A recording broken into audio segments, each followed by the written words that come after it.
Oke, selamat pagi semuanya. Pagi. Bertemu kembali bersama Ibu dalam pembelajaran akuntansi keuangan ini. Apa kabar kalian? Baik. Baik, Bu. Iya, semoga kalian masih sehat semuanya ya. Berhubung dengan masa pandemi ini, Ibu harap kalian senantiasa mengindahkan protokol-protokol kesehatan. Masih ingat apa itu 3M? Cuci tangan. Menggunakan masker, mencuci tangan, menjaga jarak.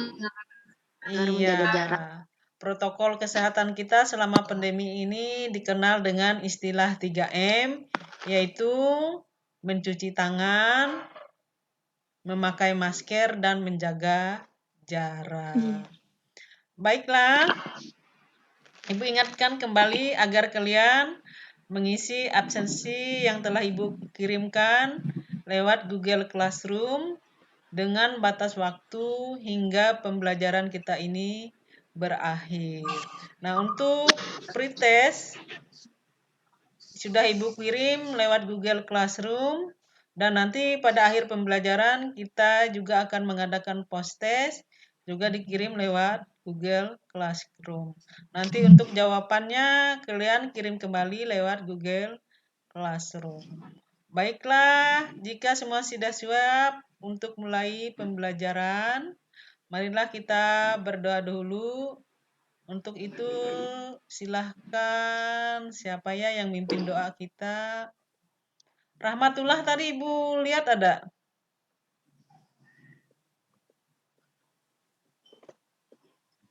Rendra aja mimpin doa kita.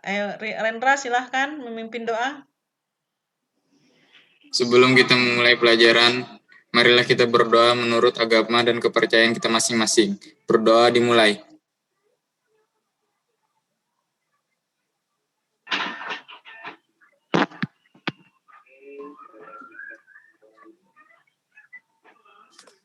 Berdoa selesai.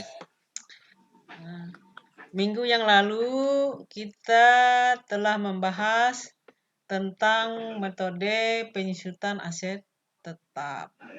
Nah, ada berapa metode penyusutan aset tetap itu, Nak?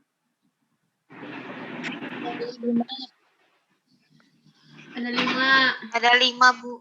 Ada 5. Silahkan disebutkan apa saja metode penyusutan aset tetap. Metode garis lurus, metode jumlah angka tahun, Metode metode menurun ganda, metode satuan jam kerja, dan metode satuan produksi. Bagus, ternyata masih ada yang ingat ya. Metode penyusutan aset tetap itu ada 5. Yang pertamanya metode garis lurus. Yang keduanya metode menurun jumlah angka tahun. Yang ketiganya metode menurun ganda. Yang keempatnya metode satuan jam kerja. Yang kelimanya metode satuan hasil produksi. Untuk minggu yang lalu kita cuma membahas 3 metode, yaitu metode garis lurus, metode jumlah angka tahun, dan metode saldo menurun ganda. Nah, untuk pagi hari ini kita akan membahas metode satuan jam kerja dan metode satuan hasil produksi. Adapun tujuan pembelajaran kita pada hari ini, nah, melalui kegiatan tanya jawab, peserta didik dapat mengidentifikasi penyusutan aset tetap dengan benar. Yang keduanya, melalui kegiatan diskusi, peserta didik dapat menentukan jenis-jenis, metode, dan perhitungan penyusutan aset tetap dengan tepat. Yang ketiganya, melalui kegiatan diskusi, peserta didik dapat menggunakan metode penyusutan aset tetap, menilai penyusutan aset tetap, dan menyusun daftar penyusutan aset tetap dengan disiplin, jujur, dan bertanggung jawab. Nah, untuk lebih jelasnya mengenai metode penyusutan, Ibu akan menjelaskan melalui PPT. Nah, tadi Ibu sudah mengatakan bahwa minggu yang lalu kita sudah membahas tentang metode garis lurus pensutan, metode jumlah angka tahun, dan metode menurun ganda. Nah, untuk hari ini kita membahas tentang metode satuan jam kerja. Dalam penerapan metode satuan jam kerja, beban pensutan ditetapkan berdasarkan jam kerja yang dapat dicapai dalam periode yang bersangkutan.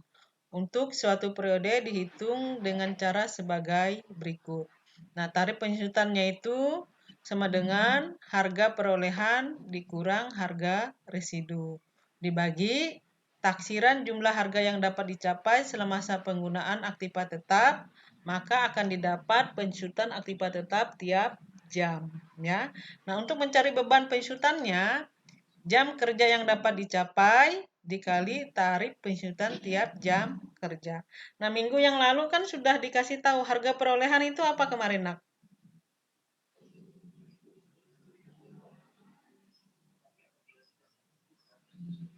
Ada yang tahu apa itu harga perolehan?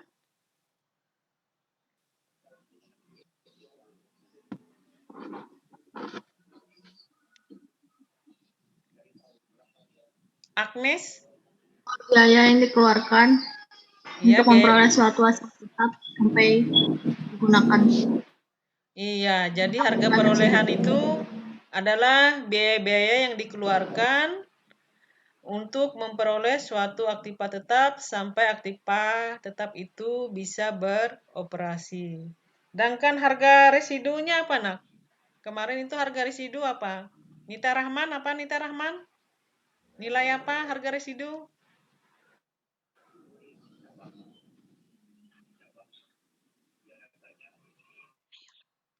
Nilai yang diperkirakan pemakaiannya atau waktu pelepasannya atau tidak dipakai lagi aktiva itu. Iya, sisa dari nilai suatu aktiva tetap kalau dilepaskan seperti itu atau kalau habis masa penggunaannya. Nah, untuk lebih jelasnya kita lihat dulu contoh berikut ini bagaimana mencari pensutan memakai metode satuan jam kerja. Nah, pada tanggal 30 Oktober 2019 dibeli sebuah mesin cetak dengan harga perolehan 200 juta yang diperkirakan mampu dioperasikan selama 36.000 jam. Mesin diperkirakan memiliki nilai residu sebesar 20 juta. Jika diketahui jam kerja yang dihasilkan mesin tersebut tahun 2019 adalah 600 jam, tentukan besarnya pensutan tahun 2009 dan pencatatan jurnalnya.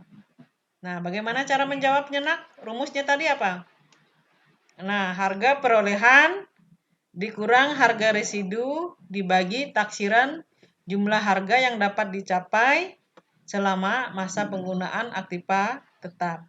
Nah, beban pensutannya, cara mencarinya jam kerja yang dapat dicapai dikali tarif pensutan tiap jam kerja. Nah, dari contoh soal tersebut, bagaimana cara menjawabnya, Nak? Harga perolehan dikurang nilai residu dibagi taksiran Jam kerja. Jam operasi. Iya, jam operasi mesin. Jadi berapa itu, Nak? Bagaimana cara mencarinya? 200 juta Iya. dikurang 20 juta dibagi 36.000 jam kerja. Iya. Dapatnya berapa? 5.000. Ya, 5.000. Iya. Berarti besarnya pensutannya itu tarif pensutan. Kita cari dulu tarif pensutannya tiap jam ya. 200 juta dikurang nilai residunya 20 juta dibagi taksiran jam kerjanya 36.000. Sehingga tarif pensutannya per jam itu adalah 5.000. Tetapi yang ditanya sekarang setelah kita mengetahui tarif pensutannya adalah 5.000, yang ditanya jika diketahui jam kerja yang dihasilkan mesin tersebut tahun 2019 adalah 600 jam, Tentukan besarnya penyusutan tahun 2019 dan pencatatan jurnalnya. Nah, jam kerjanya tadi tahun 2018 berapa? 600. 600 jam. Penyusutan tiap jam tadi berapa, Nak? 5.000. Jadi cara mencari penyusutannya bagaimana? 600 dikali Iya, 600 dikali 5.000. sama dengan berapa, Nak? 3 juta. Iya, 600 dikali 5.000 sama dengan 3 juta. Jadi penyusutan tahun 2019 itu berapa? 3 juta. Iya, penyusutan tahun 2019 itu adalah 3 juta. Nah, ada yang tahu bagaimana cara mencatat jurnalnya? Beban penyusutan mesin di debit 3 juta. Ya, Akumulasi penyusutan mesin di kredit 3 juta. iya. Jadi jurnalnya itu beban penyusutan mesin di debit 3 juta dan akumulasi penyusutan mesin 3 juta. Bisa dipahami enggak, Nak? Bisa, Bu. Bisa. Ya, Bu. Jadi rumus penyusutan metode satuan jam kerja tadi apa, Nak? Harga perolehan dikurang harga residu dibagi dengan taksiran jumlah harga yang dapat dicapai selama masa penggunaan aktiva tetap. Iya, untuk mencari penyusutan tiap jamnya. Nah, untuk mencari beban penyusutannya bagaimana? Jam kerja yang dapat dicapai dikali dengan tarif penyusutan tiap jam kerja. Iya, betul. Jadi jam kerja yang dapat dicapai dikali jam kerja penyusutan Penyusutan setiap jam kerja, kerja. sehingga dapat penyusutan aset tetap. Nah, jurnalnya tadi beban penyusutan dan akumulasi penyusutan mesin. Bisa dipahami ya? Ada pertanyaan, Nak? Ada pertanyaan untuk metode satuan jam kerja? Belum ada. Nggak ada. Kalau nggak ada, kita lanjut lagi contoh soal yang berikutnya. Nah, ini ada contoh soal untuk metode satuan jam kerja. Nah, sebuah mesin dengan harga perolehan 23 juta. Nilai residu ditaksir 3 juta. Taksiran jam kerja selama umur ekonomi 10.000 jam ya. Selama tahun 2019, mesin tersebut dipakai selama 1.800 jam. Hitunglah besarnya penyusutan tahun 2019 dan buatlah jurnalnya. Ayo, ada yang bisa jawab, Nak? Aku, Bu. Iya, silahkan. Harga perolehan dikurang harga residu dibagi dengan taksiran jam kerja yaitu 20 juta dibagi 3 juta. 23, Nak? 23 juta Iya. dibagi dengan 3 juta Dikurang. sama dengan Iya, silahkan. 23 juta dikurang 3 juta dibagi dengan 10.000. Iya, dibagi dengan 10.000, maka penyusutan 20 juta dibagi dengan 10.000. Udah kita matiin. Sama dengan 2 juta. Terus beban penyusutannya jam kerja yang dapat dicapai dikali dengan tarif penyusutan jam kerja yaitu 2.000 dikali dengan 1.800 sama dengan 3.600.000. Iya, ada yang lain enggak jawabannya?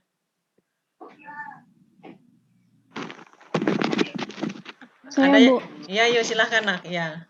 Listia. Besarnya penyusutan sama dengan 23 juta dikurang 3 juta dibagi 10.000 sama dengan 2.000. Dan untuk beban penyusutan tahun 2019 1.800 dikali dengan 2.000 dan Ya. hasilnya 3.600.000. Iya, betul. Nah, kan rumusnya tadi kan harga perolehan dikurang nilai residu dibagi taksiran umur ekonomis dia beroperasi. Jadi nilai harga perolehannya 23 juta, nilai residunya 3 juta, jadi 23 juta dikurang 3 juta dibagi 10.000. Nah, seperti ini.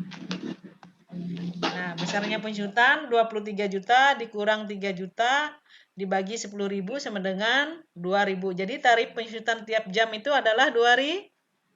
2.000. Iya, jadi beban penjutaan tahun 2019 itu 1.800 dikali 2.000 sama dengan 3.600.000. Jadi jurnalnya bagaimana?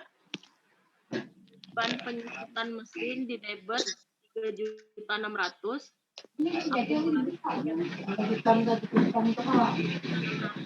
Iya. Jadi jurnalnya beban penyusutan mesin di debit sebesar 3.600.000 pada akumulasi penyusutan mesin 3.600.000 di kredit. Ya. Jelas ya, Nak? Jelas. Bisa semua? Ada pertanyaan? Nggak ada. Ya, berarti paham ya? Nah, kalau tidak ada pertanyaan, kita lanjut lagi ke satuan hasil produksi. Nah, untuk satuan hasil produksi ini dia tidak jauh berbeda dengan satuan jam kerja. Rumusnya sama ya, tetapi untuk lebih jelasnya kita lihat dulu penjelasannya sebagai berikut. Nah, metode satuan hasil produksi. Dalam penerapan metode satuan hasil produksi, beban penjusutan ditetapkan berdasarkan hasil yang dapat dicapai dalam periode yang bersangkutan. Untuk suatu periode dihitung dengan cara berikut. Jadi sama ya dengan satuan jam kerja tadi. Tarif penjusutannya sama dengan harga perolehan dikurang harga residu dibagi taksiran jumlah harga yang dapat dicapai selama masa penggunaan aktiva tetap. Nah, untuk mencari beban penjusutannya, jam kerja yang dapat dicapai dikali tarif penjusutan. Nah, untuk lebih jelasnya, kita lihat dulu contoh soal sebagai berikut. CP Pipa Rice Mill tanggal 30 November 2019 membeli mesin penggiling padi dengan harga perolehan 300 juta. Selama umur ekonomis diperkirakan mampu menggiling padi sebanyak 600.000 kilo. Mesin tersebut diperkirakan memiliki nilai residu 30 juta. Jika diketahui hasil produksi yang dihasilkan mesin tersebut tahun 2019 adalah 8.000 kilo, tentukan besarnya penjusutan tahun 2019 dan pencatatan jurnalnya. Ada yang bisa jawab, Nak?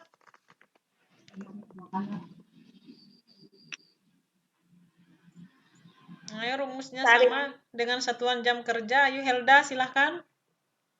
Tarif penyesuaian 300 juta dikurang 30 juta dibagi 600.000 kilo sama dengan 450 kilo. Lalu untuk penyesuaian tahun 2019-nya 8.000 kilo dibagi dikali 450 kilo sama dengan 3.600.000 kilo. Iya, sudah betul ya.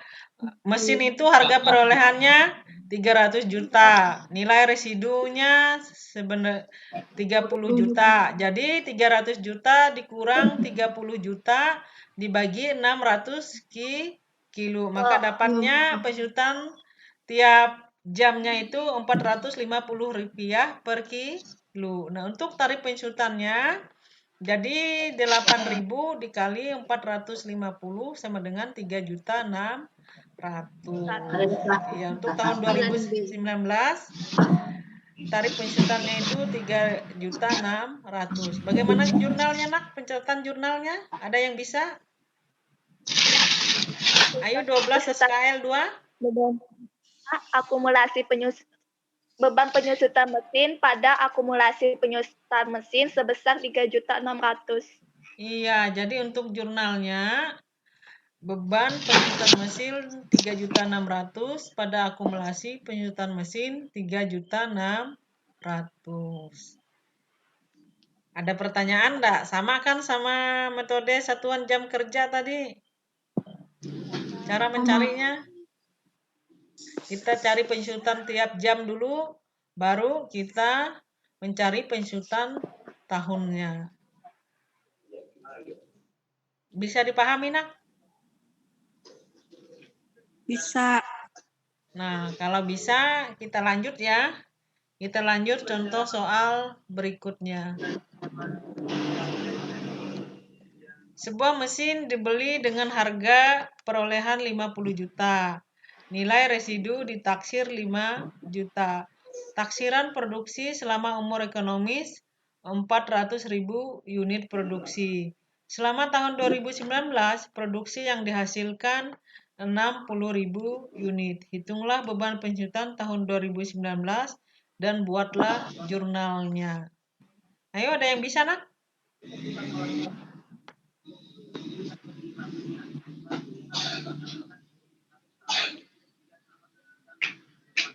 Ada yang bisa jawab?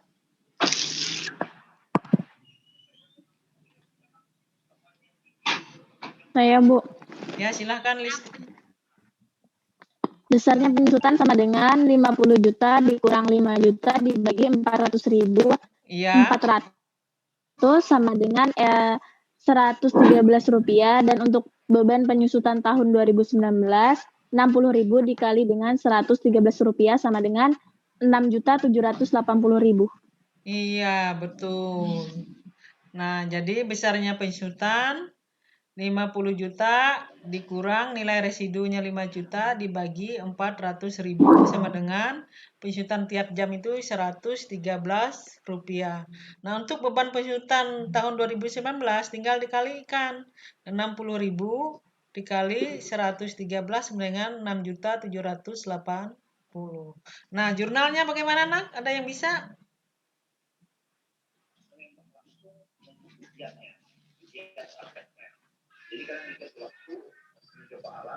Beban penyusutan mesin debit 6.780.000. Akumulasi penyusutan mesin kredit 6.780.000. Iya, jadi untuk jurnalnya beban penyusutan mesin 6.780 di debit dan akumulasi penyusutan mesin 6.780 di kredit. Sulit enggak? Enggak, Bu. Bu, kalau sudah tahu rumusnya enggak, Bu? Iya, kalau sudah tahu rumusnya enggak ada kesulitan. Jadi yang harus diingat itu adalah rumusnya dari masing-masing metode penyusutan. Dari 5 metode penyusutan itu yang paling sulit itu cuma metode menurun ganda, saldo menurun ganda ya. Kalau yang lainnya semuanya mudah, apalagi kalau metode garis lurus tiap tahunnya itu penyusutannya sama ya. Yang agak sulit itu cuma saldo menurun ganda. Kalau yang lainnya tidak ada sulit. Nah, untuk selanjutnya kita berdiskusi anak ya. Nah, kita bagi kelompok sampai 5 kelompok. Nanti di chat aja di forum hasil diskusinya, kalian mencari sebentar seperti itu. Nanti saya tanya untuk masing-masing kelompok itu 5 orang ya. Satu kelompok itu 5 orang, silahkan dibagi seperti itu. Nah, chatnya di forum ya anak ya. Nah, di WA ya, chat di sini ya. Nah, silahkan bergabung bersama anggota kelompok kalian, kemudian berdiskusi mengenai pertanyaan berikut. Apakah perbedaan antara depresiasi dan amortisasi? Silahkan diskusi dulu.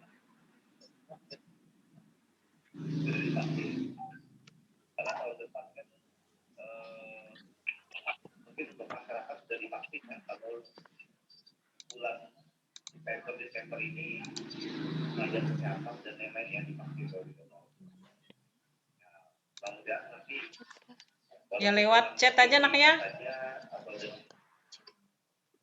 Lewat chat.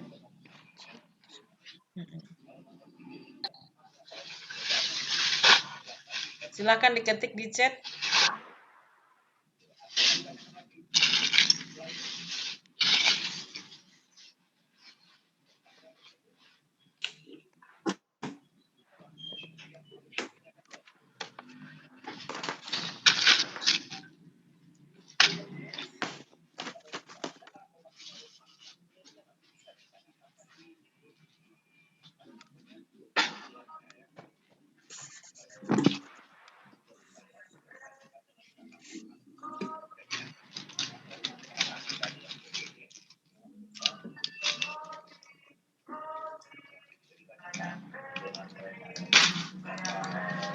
Ini sambil tidur yang satu.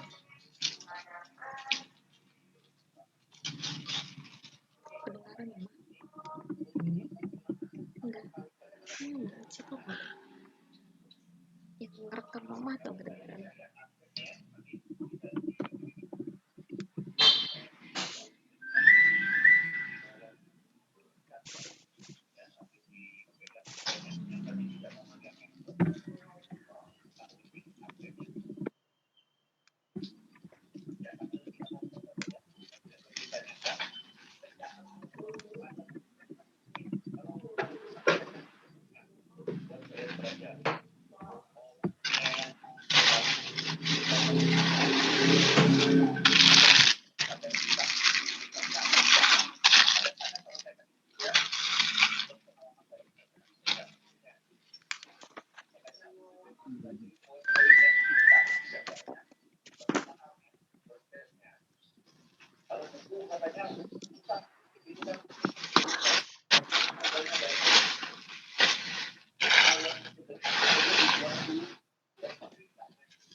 Sudah?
Sudah, Nak? Silahkan kelompok Nita Rahman mempresentasikan hasil produksinya, hasil diskusinya.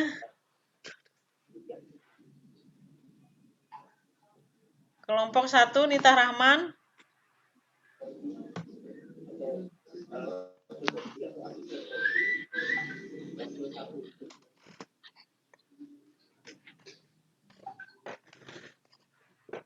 Silahkan Nita Rahman. Kelompok 1 mempresentasikan hasil diskusinya, apa perbedaan antara depresiasi, deflasi, dan amortisasi.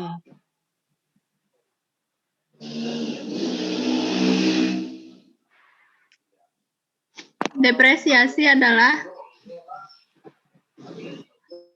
pengurangan harga perolehan aktiva tetap secara sistematis yang akan dialokasikan menjadi biaya beban pada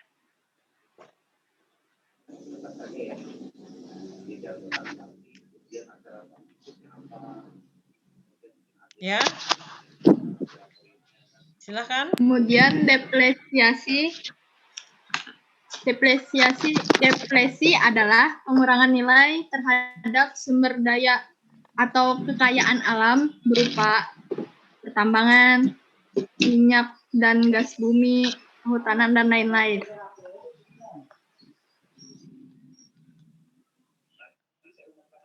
Amortisasinya apa? Amortisasi adalah pengurangan nilai aktiva tetap tidak berwujud, seperti merek dagang, hak cipta, dan lain-lain. Sekian dan terima kasih. Bagaimana kelompok yang lain? Kelompok 2, Dina. Presentasi kelompoknya, Dina. Apa perbedaan depresiasi, deflasi, dan amortisasi? Depresi adalah sebagian dari harga perolehan aktiva tetap secara sistematis akan dialokasikan menjadi biaya beban pada setiap periode akuntansi. Depresiasi adalah sebagian dari harga perolehan aktiva tetap secara sistematis. Depresi adalah pengurangan nilai yang terjadi atas sumber daya alam seperti pertambangan, sumur minyak, dan gas bumi, kehutanan, dan lain-lain. Amortisasi adalah pengurangan nilai aktiva tidak berwujud seperti merek dagang, hak cipta, dan lain-lain secara bertahap dalam jangka waktu tertentu pada setiap periode akuntansi. Pengurangan ini dilakukan dengan mendebit akun beban amortisasi terhadap akun aktiva. Iya, betul semuanya ya hasil diskusinya. Tapi pada intinya depresiasi, deflasi, dan amortisasi itu adalah semuanya adalah penyusutan ya, adalah penyusutan. Tetapi objeknya yang berbeda. Kalau depresiasi itu pada aset tetap, tapi kalau deflasi itu pengurangan sumber daya alam. Tapi kalau amortisasi adalah pengurangan nilai aktiva tetap yang tidak berwujud ya, yang tidak berwujud kan seperti merek dagang, hak cipta, dan lain-lain. Bisa dipahami, Nak? Bisa. Bisa ya. Nah, kalau bisa dipahami, nah dari pembelajaran kita pada hari ini, apa yang kalian dapatkan?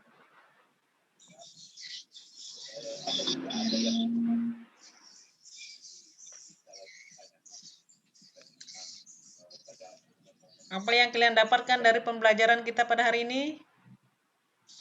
mengetahui rumus-rumus untuk mengetahui cara penyusutan aktiva tetap dengan metode satuan jam kerja dan metode satuan hasil produksi. Ya. Habis itu apa lagi?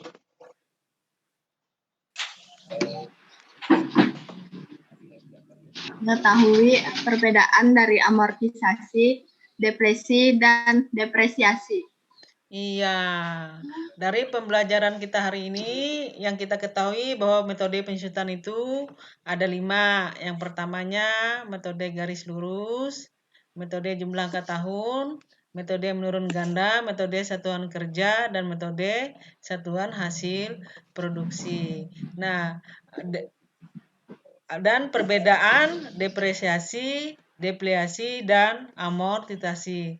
Yang pada intinya depresiasi, deflasi, dan amortisasi itu adalah semuanya adalah penyusutan, tetapi objeknya yang berbeda. Kalau depresiasi penyusutannya pada aset tetap, kalau deflasi pengurangan nilai yang terjadi atas sumber daya alam, sedangkan amortisasi adalah penyusutan pada nilai aktiva tetap yang tidak berwujud. Nah, untuk minggu depan kita akan membahas mengenai pemeliharaan dan penghentian aset tetap. Nah, untuk mengakhiri pelajaran kita hari ini, marilah kita berdoa dulu menurut agama dan kepercayaan kita masing-masing. Silahkan siapa ya? Adelia. Adelia memimpin kita ke dalam doa. Untuk mengakhiri pelajaran pada pagi hari ini, marilah kita berdoa menurut agama dan kepercayaan masing-masing. Berdoa mulai.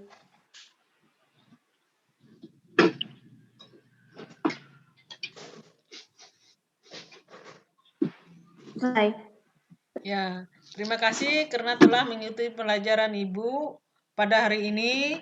Waktu kita telah selesai. Silahkan meninggalkan Zoom meeting dan bertemu lagi minggu depan. Sampai jumpa. Silahkan. Silahkan meninggalkan. Ya, terima kasih ya. Terima kasih, Bu.